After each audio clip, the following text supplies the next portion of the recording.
Selamat pagi.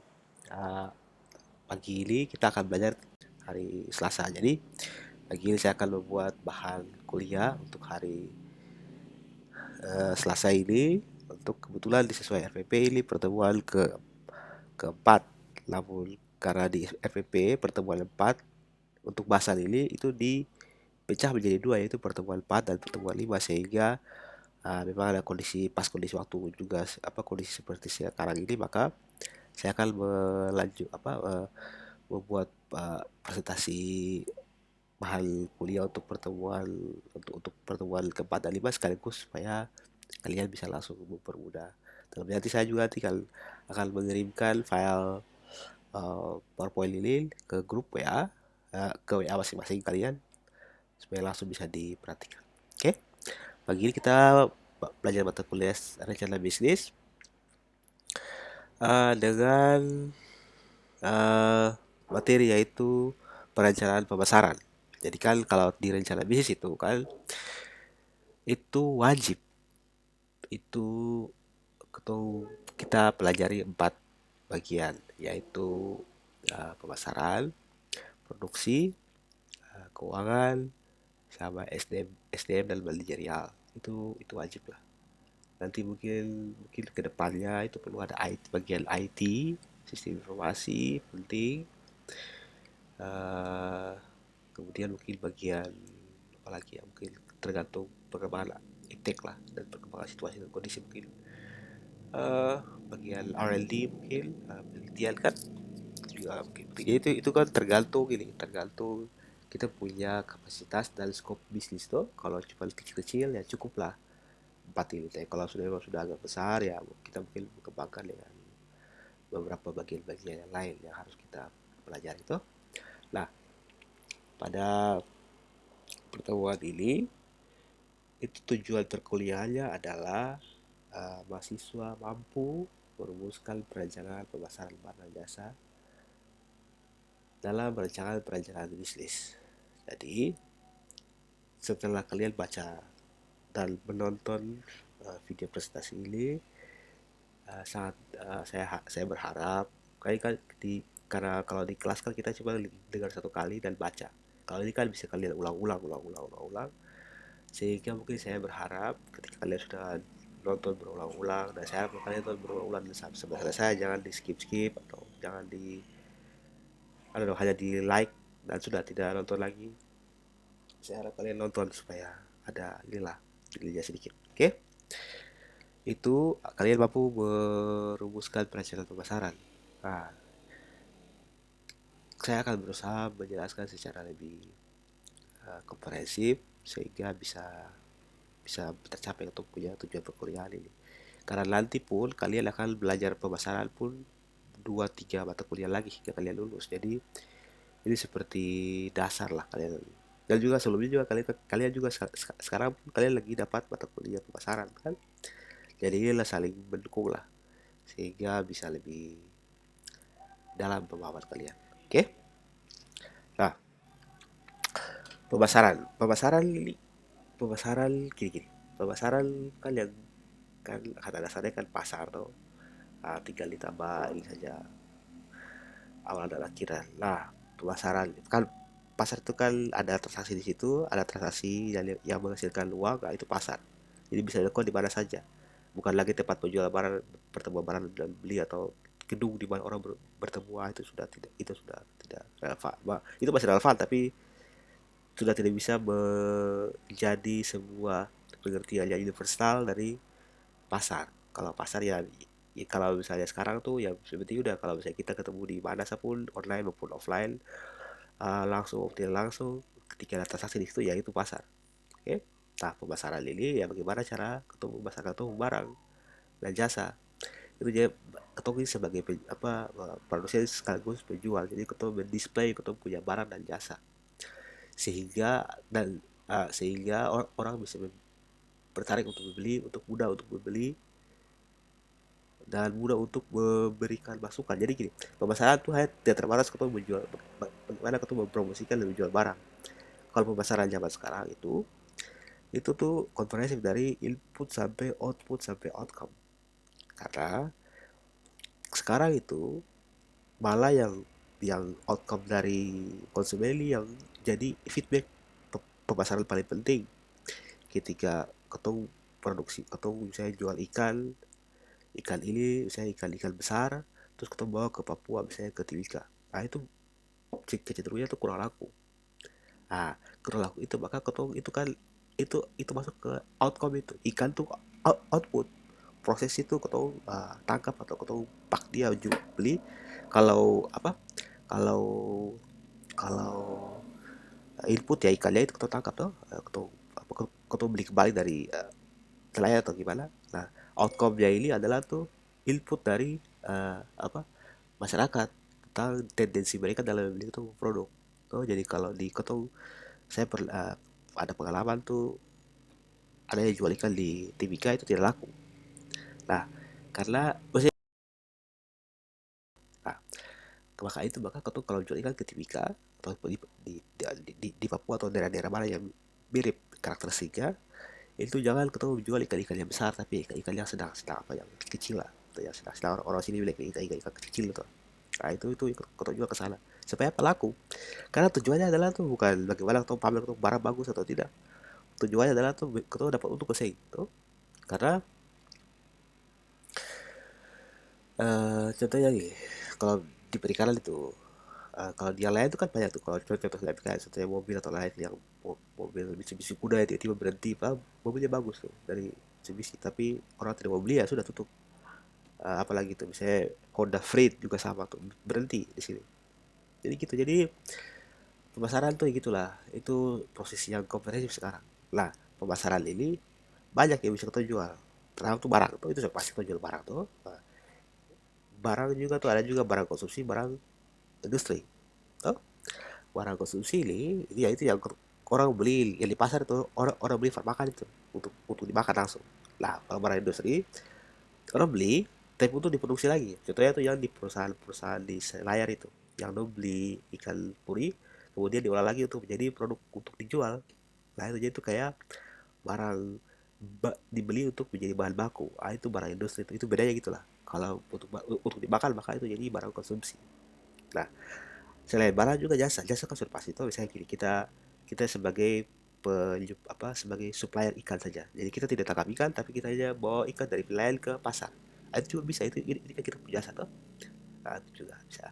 Nah ada juga yang ya ketemu punya jasa gagasan jadi contohnya tuh apa konsultan jasa jasa konsultan gitu, gitu kan jadi ya gitulah itu tidak tidak kayak tidak terlalu tidak apa tidak sebenarnya tuh bisa masuk juga ke jasa sebenarnya cuma karena ini ya, supaya ada spesifikasi yang ini untuk pembelajaran tuh ini juga ada tuh pemasaran jasa misalnya contohnya itu sebagai staf ahli. Nah, itu juga bisa jadi dia mempromosikan ke apa gelar dia pengalaman dia kerja ya sudah dia bisa di hire oleh oleh pimpinan atau apa oleh Pemda atau oleh pak perusahaan untuk menjadi apa staf ahli gitu. Nah, itu juga bisa ya itu bagaimana jadi itu ya tuh bagaimana cara membuat kota orang punya produk ini laku apapun itu produk itu bisa barang jasa gagasan apapun itu lampu diri juga bisa misalnya ada yang jual lampu rambut supaya bahan itu ada yang banyak lah. Oke lah strategi pemasaran ini itu banyak sih sebenarnya tapi atau yang kita pelajari sekarang ini ya SPT. SPT segmentasi positioning targeting.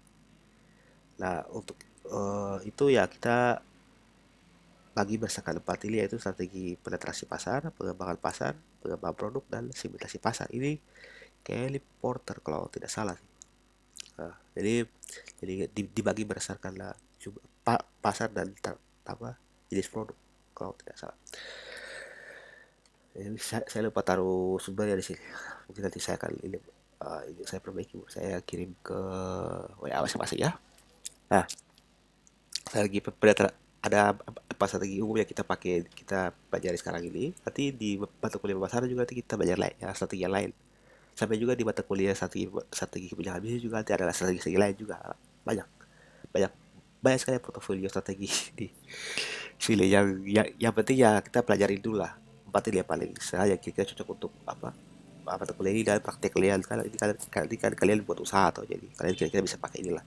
Gini, kalau usaha kalian tuh sebagai penetrasi pasar, maka itu artinya bahwa ini yang paling atas ini, yang paling atas ini dan itu artinya bahwa itu kalian produk sudah ada, cuman kalian meningkatkan kalian punya uh, potensi meningkatkan kalian punya konsumen saja di pasar.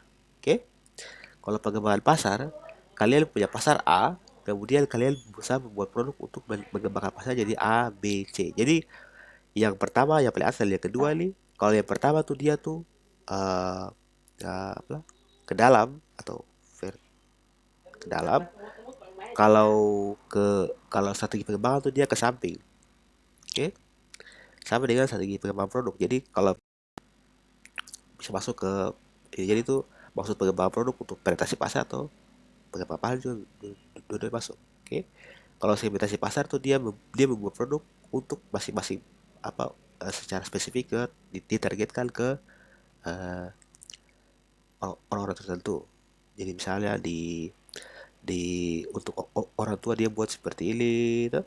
Di anak-anak dia buat seperti ini.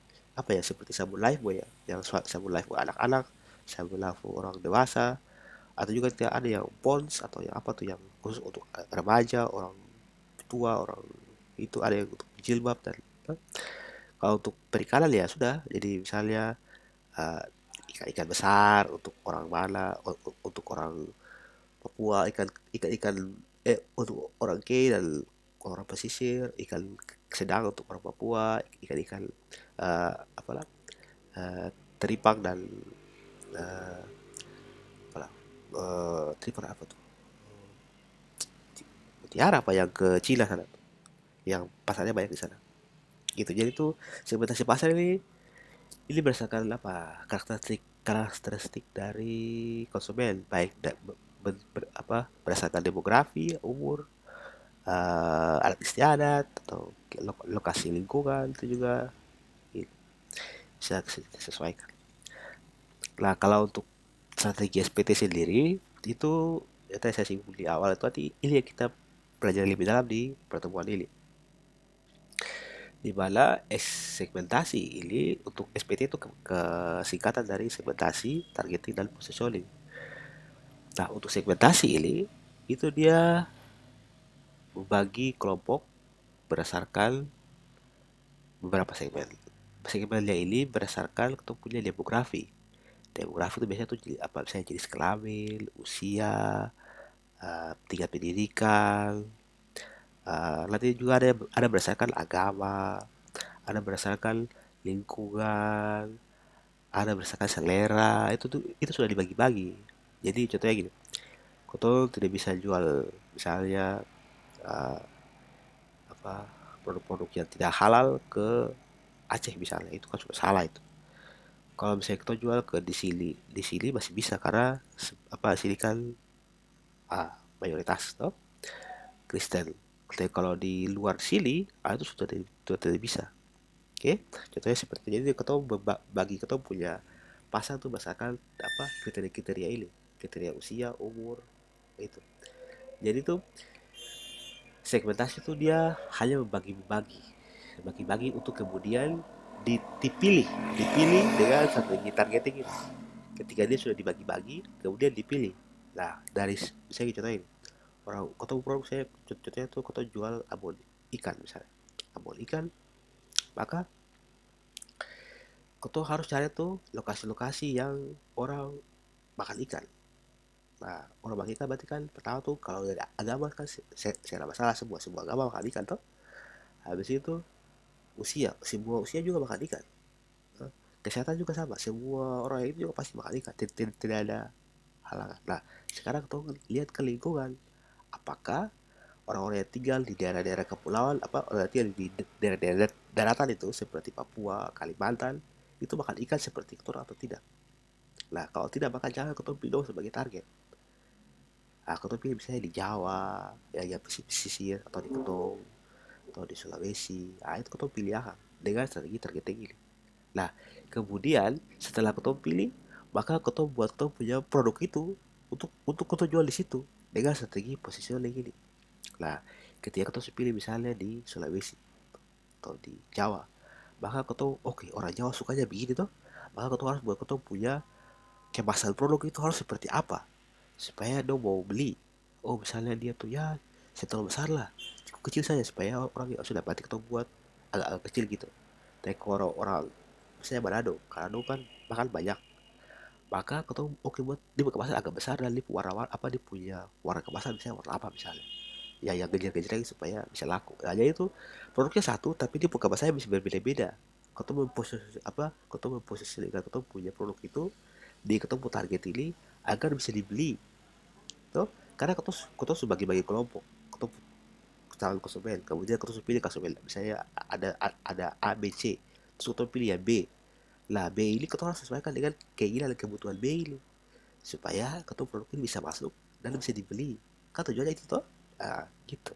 Jadi strategi SPT ini dia membantu lah untuk apa, meminimalkan kita punya biaya pemasaran dan biaya produksi dan biaya umum lah, biaya variabel maupun cost, biaya tetap maupun biaya variabel apa, uh, sebuah usaha tuh supaya lebih efisien tuh. Dapat begini contohnya, kau tangkap ikan besarin, masa kau jual di misalnya daerah-daerah misalnya Tual misalnya atau daerah-daerah yang kebanyakan orang Jawa. Nah, itu juga kan agak ini. Tapi kalau misalnya kau jual ke daerah-daerah yang misalnya di Pemda misalnya, kebanyakan orang key dan juga punya pekerjaan yang misalnya mapan seperti yang kalau di tingkat sini kan PNS paling itu kan mereka punya kemampuan beli dan mereka juga suka makan ikan. Kita ke situ tuh daripada misalnya kita langsung jual ke misalnya kita tangkap ikan di Hoder, itu malah penjual di konser kembali.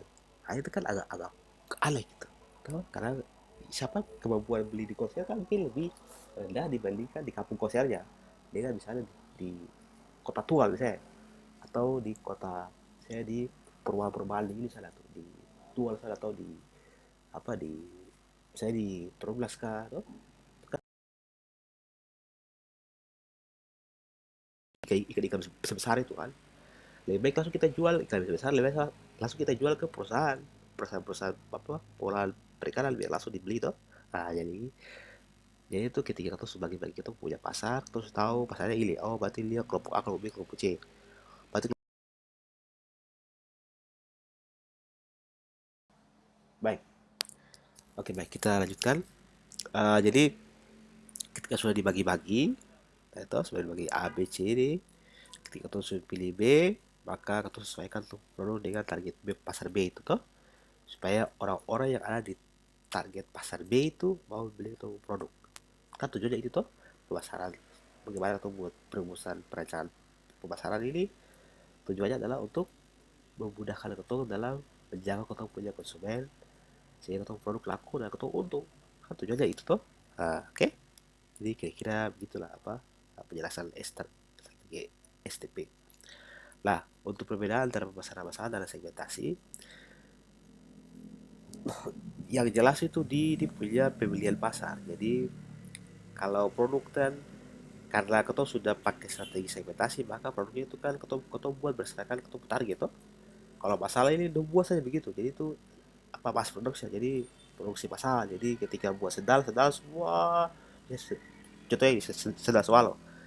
Sendal swallow hitam yang di sini sama dengan di Pasar Merdeka di Ambon, sama dengan di Bogor, sama semua. Sampai kalau untuk pilih Makassar atau untuk di Kalimantan juga pasti sama, dia punya sendal apa swallow. Itu karena apa? Karena sendal swallow seperti itu semua orang pakai sama seperti itu. Lah berbeda dengan kita punya produk, contohnya produk perikanan. Karena sih semua orang makan ikan, sama contohnya kalau kau jual lobster sebesar besar itu, lalu kau jual ke, ke pasar, itu dia punya tingkat pembelian itu akan berbeda. Karena mungkin orang-orang yang di kota-kota tuh mungkin agak agak cukup mengurangi untuk makan-makan seperti itu karena takut kolesterol. Oh, berbeda dengan ketemu di sini. Ketemu ini kan rata-rata kan ada juga yang sudah sakit kolesterol tapi yang ada yang karena masih berjalan-jalan apa masih sehat gitu jadi masih bisa makan kolesterol apa kolesterol maksudnya bisa makan lobster seperti itu. Yaitu perbedaan pertama tuh di produknya itu. Kalau produk yang segmentasi apa atau pemasaran segmentasi itu produknya itu kau target, kau target. Jadi target berdasarkan itu tadi tuh, ah, pilihan-pilihan itu. Kalau yang ini dia produksi massal. Nah, segmentasi ini kenapa kau bagi-bagi segmentasi? Karena memang sudah sangat tinggi di, selain dia punya biaya produksi yang untuk kau bisa efisien, juga persaingan di pasar sangat tinggi, apa sangat kuat, sangat ketat. Maka kau harus bagi-bagi supaya apa? Kau bisa bisa bisa lah, bisa bertahan dalam persaingan toh. Kemudian kalau karena misalnya kita tadi kan sedang swallow itu kan kalau misalnya kita buat banyak akan harga jadi apa di punya produksi jadi murah. Kalau di produksi yang segmentasi ini itu lebih spesifik sehingga misalnya dong perusahaan-perusahaan atau usaha-usaha menjual produknya atau membuat produknya untuk dijual itu lebih spesifik sehingga tidak sama biasanya antar antar antar wilayah. Contohnya gini, mobil-mobil dan contoh dari mobil nanti kita masuk ke pernikahan. Contohnya mobil mobil di sini dan mobil di asalnya misalnya di Jepang itu akan berbeda sedikit, misalnya dari ini posisi setir atau posisi bangku, mungkin dia punya apa dia punya lama, itu juga bisa berbeda karena targetnya beda, lingkarannya di target beda. Nah, contohnya juga misalnya kita jual eh, apa apa sub teripang misalnya, kita agak susah untuk misalnya kita jual sub teripang di sini dibandingkan kita jual di Cina misalnya. Oh, Cina itu kan barang mewah tuh sub teripang ini, sehingga memang dia punya perlakuan untuk biaya produksi untuk bisa memindahkan hatinya konsumen itu agak agak lebih spesifik, apa lebih lebih spesifik dan lebih intens dan lebih rumit di yang segmentasi dibandingkan dengan ini. Karena kalau buat 11 walau banyak tapi jual sama gitu, saya ada harus bagaimana kan tidak perlu kasih bumbu apa tidak ada. Nah, akhirnya apa, dia punya perlakuan konsumen juga berbeda, yang segmentasi itu karena spesifik akan berbeda. Kalau yang ini ya sama saja gitu, jadi tetap mau sampai 10 tahun lagi mungkin sedang soal mungkin sama begitu ya kan, tidak berbeda-beda. Tapi kalau yang segmentasi selalu harus di apa ya, diperhatikan baik-baik karena mungkin kebutuhan konsumen kan untuk karena untuk kan target spesifik orang makan ikan atau orang makan sup terima, maka mungkin mereka mau rasa ini sekarang, mungkin pas besok mereka mau rasa yang salah, kayak kita harus berubah supaya apa mereka tetap mau beli produk kotong, karena ini kan produk-produk yang ya, bukan produk-produk yang ini tuh yang umum gitu, ini kan produk yang spesifik, jadi harus disesuaikan dengan perkembangan zaman dan keinginan konsumen, itu yang penting. Oke, okay? Nah, untuk segmentasi ini itu yang perhatikan pertama adalah tuh lokasi geografis. Oh, strategi SPT ini yang pertama tuh untuk S itu segmentasi ini untuk pertama tuh letak geografis dulu. Kamu perhatikan saja di Indonesia pun ya ketong seperti ini, jangan jauh, ketong di Indonesia Timur saja, ketong Ambon dengan Papua, orang Papua tuh tidak makan ikan sama seperti ketong orang di Maluku sini. Nah, sehingga itu ketong bisa memilah-milah itu. Nah, mungkin ketong ketong ke Papua sana mungkin dengan ikan-ikan pengolahan misalnya. Nah, berbeda dengan ketong di sini. Di sini kalau ikan-ikannya su 2 3 satu minggu di apa freezer atau jual kembali, siapa mau beli. Oh, gitu, jadi lu malah pilih yang segar-segar. Jadi itu ketong bagi berdasarkan wilayah, mungkin ya ukuran kota apa siapa yang tinggal di situ. Kalau di contohnya timnya kan lebih banyak orang-orang, kalau di kota kan orang-orang pendatang tuh, orang Jawa, orang yang kerja di apa Freeport apa tuh, nah itu kan mempengaruhi. Kemudian di iklim juga tuh, nah, itu juga mempengaruhi orang yang mungkin panas-panas ya, kayak kayak kayak tuh mungkin suka makan ikan yang panas-panas yang gitu kan. Kalau orang yang dingin-dingin dia mungkin lebih suka makan daging karena mungkin untuk menjaga kehangatan tubuh tuh. Nah, jadi gitu, jadi itu di segmentasi pertama tuh adalah tuh segmentasi berdasarkan geografis. Geografis itu adalah wilayah, ukuran kota, kepadatan penduduk dan iklim. Jadi geografis itu yang pertama. Jadi kalau misalnya itu juga akan ini kalau jadi kalau misalnya kalian tanya bagaimana kau membuat segmentasi pasar, ya kau bisa pakai metode geografis ini. Kau pilih berdasarkan lokasi kah, kalau tadi saya kan demografi itu lebih usia, jenis kelamin, nah itu tuh gitu. Nah, Kemudian ini saya baru singgung tadi ya, ini demografis ini, jadi usia, jenis kelamin, keluarga, siklus, ras, pekerjaan, penghasilan, agama, itu kan kita harus sudah tahu ya. Jadi semakin semakin paham ketemu, semakin banyak kriteria yang bisa kita gunakan untuk ketemu buat segmentasi pasar. Oke. Nah, jadi kalau misalnya contohnya kalau di sini kan kebanyakan tuh karena ketemu tropis ke daerah kepulauan, ketemu mungkin kebanyakan perempuan di sini, ketemu keluarga tuh masih dekat, kemudian ketemu mayoritas Kristen, Katolik, kemudian ketemu punya penghasilan tuh rata-rata kan PLS toh, jadi tidak terlalu besar. Nah, maka ketemu sesuaikan dengan produk-produk yang ketemu jual ke situ. Jadi jangan jual barang-barang yang terlalu mahal, dan jangan juga barang-barang yang terlalu apa pengawet apa tuh, supaya di sini kan agak memilih kalau untuk soal ikan tuh. Jadi kalau ikan tuh ya harus yang segar-segar, kalau sudah belas dikit berarti tidak mau beli tuh. Nah, jadi tuh pilih-pilih berdasarkan jadi untuk menentukan segmentasi itu selain geografis juga demografis ini. Demografis itu ada berapa di 1, 2, 3, 4, 5, 6, 7, ada 7 atau lebih lah tipe kriteria tuh. Ada usia, kelamin, keluarga atau siklus hidup, ras dan lain tuh, supaya bisa ketemu bisa memudahkan ketemu dalam membagi membagi-bagi ketemu segmentasi itu pasar. Nah, kemudian juga selain geografis, demografis juga ada psikografis. Nah, psikografis ini ketemu punya gaya hidup. Kalau misalnya ketemu di sini kan gini, kalau kau tahu jual, contohnya gini, kau tahu jual tadi kan supe tadi pagi tuh. Kalau di sini tuh sing laku, tapi kalau misalnya kau tahu jual ke Jakarta, daerah-daerah daerah apa, wilayah apa atau mall-mall yang orang Cina banyak situ, orang Tiongkok banyak di situ. Contohnya misalnya daerah-daerah Ceta Park, Taman Anggrek, atau apa Kelapa Gading kah, itu kan lu kan oh ya banyak itu ya, akhirnya itu kan kalau di situ di situ ada pasar, tapi bisa kau jual harga dengan harga-harga mahal, karena itu kan barang-barang terima itu kan barang mewah untuk orang-orang Tiongkok, sehingga mereka bisa beli itu. Nah, kalau contoh-contoh di luar perikanan banyak sebenarnya. Contohnya kayak BlackBerry yang mewah-mewah tuh, atau mau sport car yang mahal-mahal kayak Ferrari, Porsche dan lain-lain tuh, itu juga begitu. Kalau itu kan terlalu ya itu kan terlalu banyak contohnya di luar. Tapi kalau ini saya pakai contoh yang untuk perikanan tuh, kalau untuk perikanan sebenarnya ada contohnya. Oke, jadi itu ini segmentasi berdasarkan geografi. Jadi itu gaya hidup dan untuk kepribadian. Oke, nah yang keempat yaitu perilaku. Selain demografis, geografis, psikografis, kemudian perilaku. Nah, kalau misalnya Kotopi Jogja tuh, Kotopi Jogja itu berbeda dengan Kotopi di sini lah atau di Jakarta. Di Jogja itu kota, tapi kotanya tuh masih lebih kota kayak, tapi kayak kota masih berasa desa, karena orang masih sopan, masih baik, oh, masih bisa lah kau kalau nyasar atau minta air di rumah masih bisa dikasih dengan sangat baik. Nah, coba kalau misalnya di Jakarta, hati-hati. Mungkin baik tapi tidak terlalu ramah seperti orang di Jogja atau di Solo.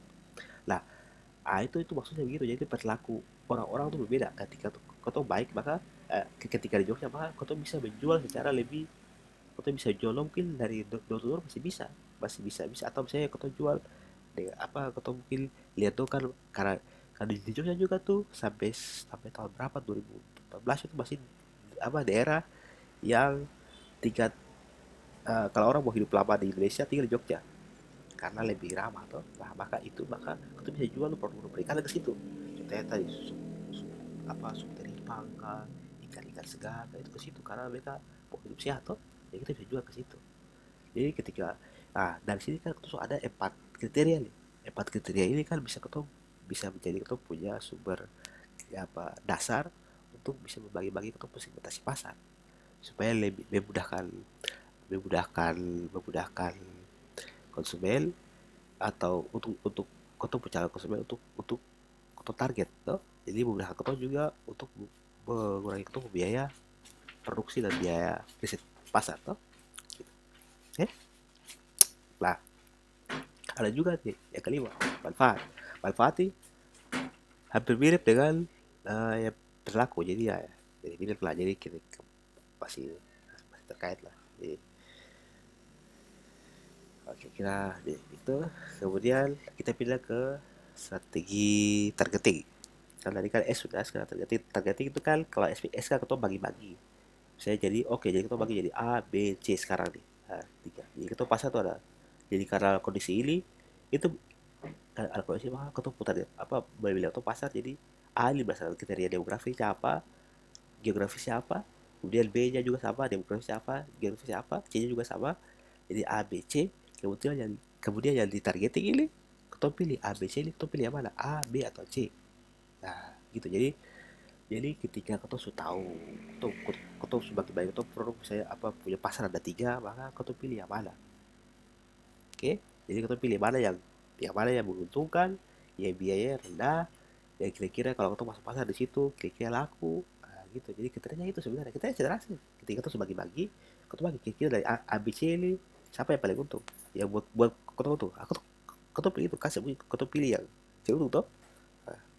Nah, kalau dasar-dasar targeting ini ya ini, kau lihat saja. Misalnya kau lihat dari uh, dia punya tiga pendapatan misalnya dari atau dia punya apa iya pendapatan lah paling untung pendapatan dan persaingan sih di B di A nih saya A B C tuh diputus sama C diputus lebih rendah tapi karena A dan B nih ternyata tuh B ini di persaingan masih kurang atau persaingan masih kurang atau masuk di B itu supaya lebih gampang karena kalau saya kurang kan itu bisa masuk tuh supaya itu bisa ambil pasar kalau saya berat kan itu bisa langsung bangkrut atau itu harus menggunakan biaya banyak untuk bisa bisa bersaing tuh jadi kita bisa lihat dari situ jadi ketika kita pilih A dan B itu kriteria itu jadi dari kriteria itu yang kita utuh yang mana tuh berdasarkan apa karakteristik konsumen tuh dia punya pendapatan gimana dan dia punya apalah dia punya ini persaingannya ada situ saya kalau ada dibandingkan kita punya apa segmen yang lain tuh lebih banyak mana kita lebih banyak mana kalau di lebih banyak misalnya gini lebih sedikit yang B lebih banyak yang A tapi karena yang A ini penduduk banyak ini permintaan tinggi ya mungkin itu jadi pertimbangan juga mungkin oke B ini persaingan sedikit tapi ini penduduk sedikit saja oh berarti ya sudah atau mungkin bisa coba-coba yang A ini apa kenapa dia persaingan banyak tapi dia penduduk paling banyak sekali jadi kau masih bisa ambil kue sedikit dari situ nah, itu semua jadi pertimbangan gitu. Jadi pertimbangannya cuma satu saja segmentasi A, B atau C itu yang bisa mendapatkan keuntungan yang paling besar. Oke?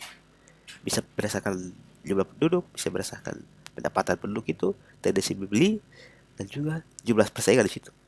Oke? Nah, untuk positioning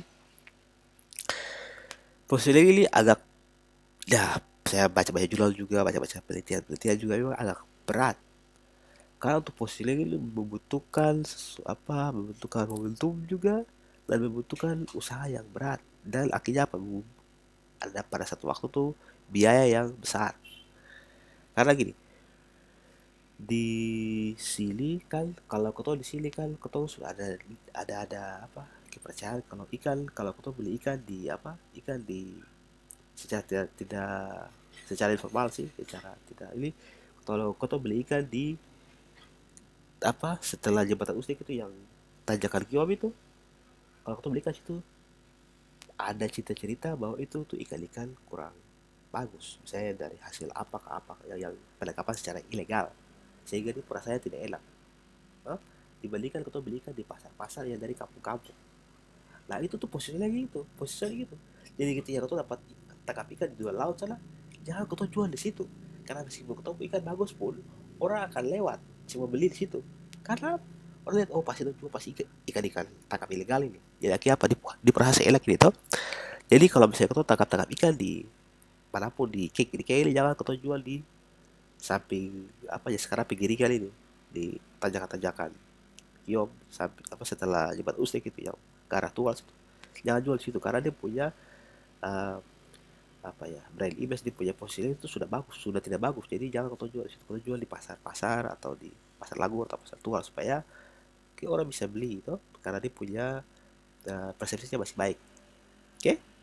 Nah, jadi karena ini kalau di sini saya tak apa saya memasukkan teori kan masih agak apa masih umum tuh, saya high tech positioning, high touch positioning kan masih oke. Kalau high tech positioning kan masih harus pakai teknologi yang oke lah, masih masih besar.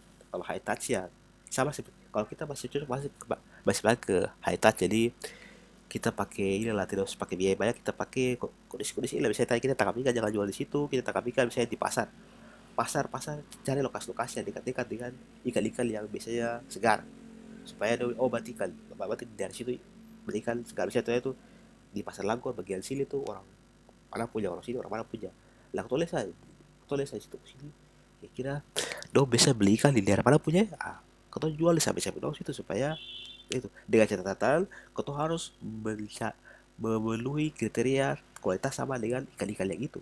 Kalau di situ kan kau buat jual di tapak ikan bagus, maka kau jual ikan bagus, kau jual kau ikan juga harus ikan-ikan yang bagus, supaya orang mau beli di situ terus-terus. Kalau saya maka nanti kau bisa di pertama tuh mendapat resistensi dari penjual ikan yang lama, dan yang kedua orang-orang penjual tidak akan apa beli, tidak akan membeli tuh pakai apa untuk ikan-ikan juga ya. Oke, nah maka untuk strategi transaksi pemasarannya tuh bisa dibagi berdasarkan ini. Pertama tuh diferensiasi baik produk maupun pelayanan maupun orang maupun image. Bisa juga moral pemasaran yang 4P itu. Kemudian bisa penjualan. Nah, untuk untuk ini kita bisa pakai salah satu ini, contohnya kita diferensiasi ini kalau produk-produk yang kau lihat tuh di pasar sudah ada tapi orang belum buat. Kau tahu konsumen mau beli tapi belum ada, itu kau buat akang. Itu diferensiasi di contoh sederhana begitulah. Jadi untuk inilah, untuk kalau itu kan tadi kan strategi penetrasi pasar tuh, atau strategi pengembangan pasar juga bisa. Jadi kita bisa pakai strategi diferensiasi nih.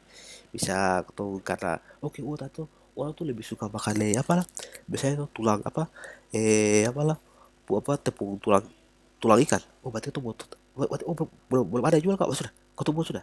Itu jadi diferensiasi itu. Jadi biasanya kan kalau saya jual ikan satu, akhirnya kau sudah kau ambil ikan kepala, kau ambil liput tulang, atau tubuh belakang baru kau jual. Jadi tepung. Oke, kalau murah pemasaran ya itu 4P tadi tuh. Jadi kita pakai strategi bagaimana kita buat produk baik-baik, harganya harus bersaing, tempatnya pas dengan promosi yang baik. Oke, kalau penjualan ya sudah, penjualannya itu jadi itu ya kita ada diskon-diskon, atau beli satu dapat dua, atau kalau mau beli kalau mau beli yang produk A harus pasangannya dengan produk B supaya pas, gitu. Jadi kita bisa pakai strategi-strategi harga gitu tuh. Misalnya kita buat harga tuh 10.000, jadi kita buat 9.999, itu juga strategi-strategi harga lah supaya orang mau beli tuh. Oke,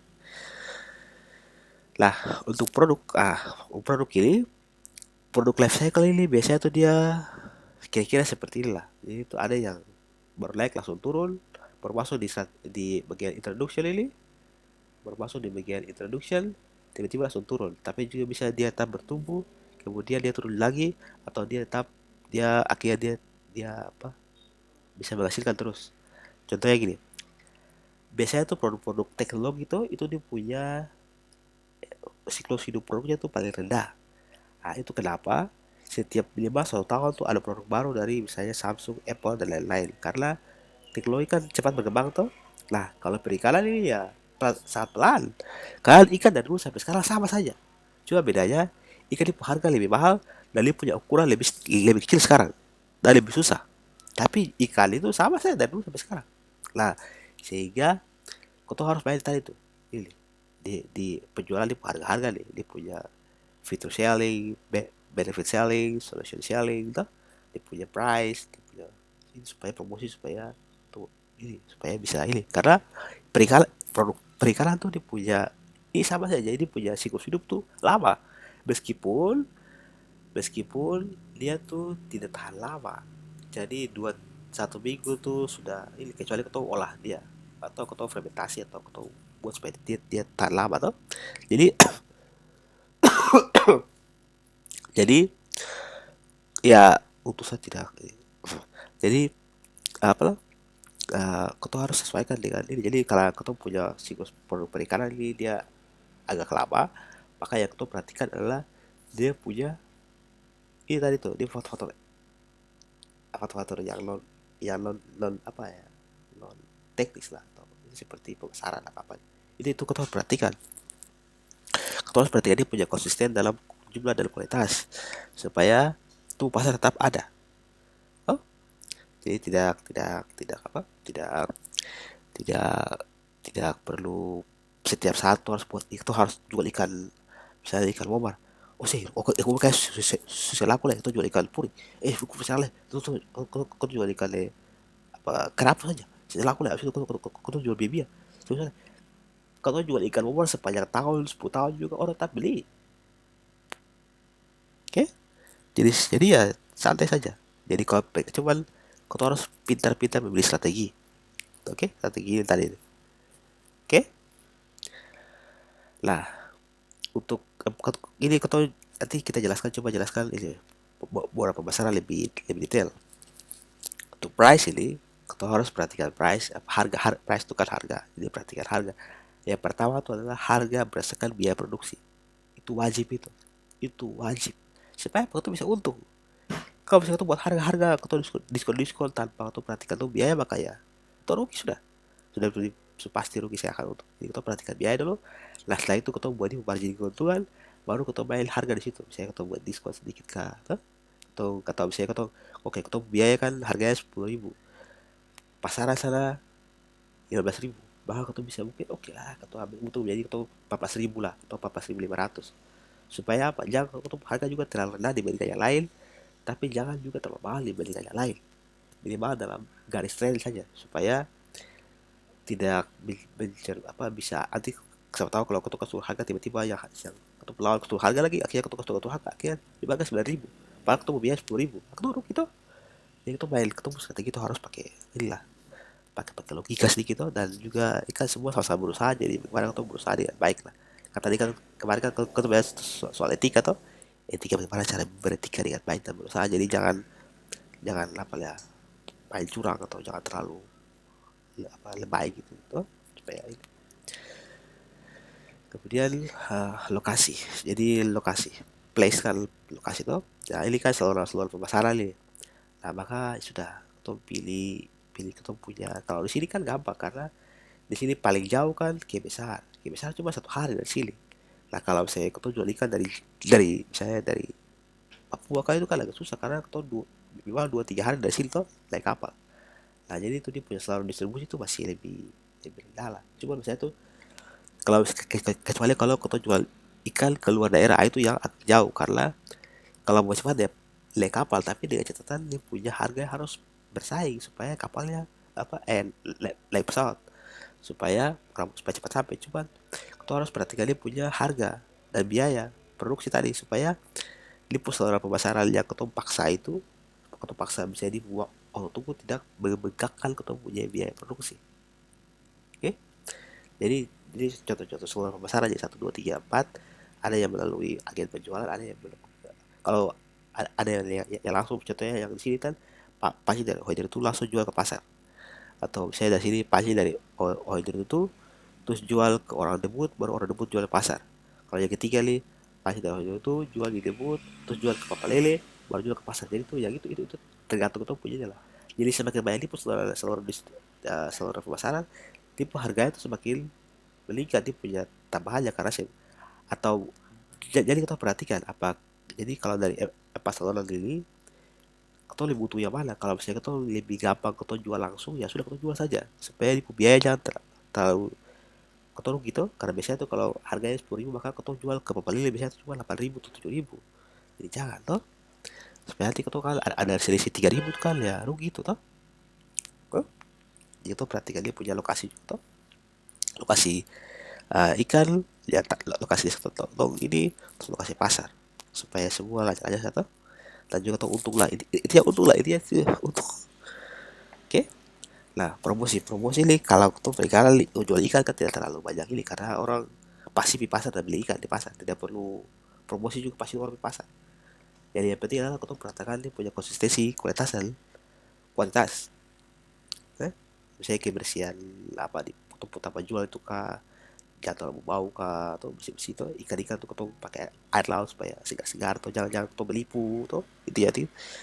Kalau berbeda dengan ketemu punya usaha-usaha yang ketemu jual ke luar misalnya usaha-usaha pengolahan contohnya tuh kayak di Poltek punya Embak Crispy itu ada tuh Ibu Cili punya apa tuh apa nugget-nugget tuh itu apa rumput laut itu lat dan lain itu kan pilih dia akan menggunakan strategi seperti yang ada di gambar ini jadi ada sales promotion advertising gitu personal selling product relation tuh itu gitu tapi kalau kau di sini untuk produk perikanan untuk di sini saja itu tidak terlalu susah nah kalau nanti kalian punya tugas ini tugas kelompok itu baru kalian nanti pakai eh, advertising ini kan kayak iklan tuh kamu bisa pakai atau punya AGP punya toko online itu oke aplikasi online tuh kalian bisa pakai itu nanti kalian bisa promosi pakai media online juga tuh bisa pakai sosmed tuh supaya bisa oke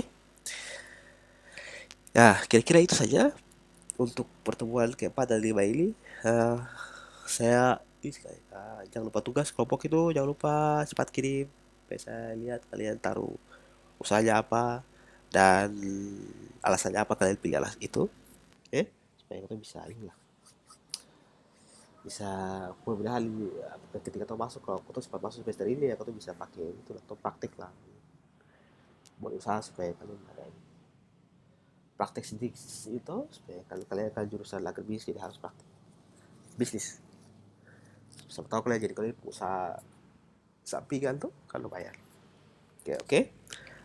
Kemudian ingat jangan jangan keluar rumah jangan sekali kau berjalan-jalan tinggal di rumah tahan banyak sekarang sudah ada PPD 33 itu yang kemarin kita rapat dengan ketua ketua gugus tugas itu jadi jangan kemana-mana kemudian tadi ada kamar masuk 250 orang lebih itu sementara di karantina di Hotel Lagos ini dan beberapa di daerah lain juga di kampung-kampung jadi usahakan jangan keluar-keluar karena ini sekali dapat bisa menyebarkan kemana-mana jadi apalagi kalau kita ini masih muda-muda masih masih itu ya masih kuat tapi kalau untuk punya mama-mama ya tua-tua di rumah tuh opa-opa aduh kasihan jadi tinggal sendiri rumah cuci tangan banyak lalu sudah doa banyak baik terima kasih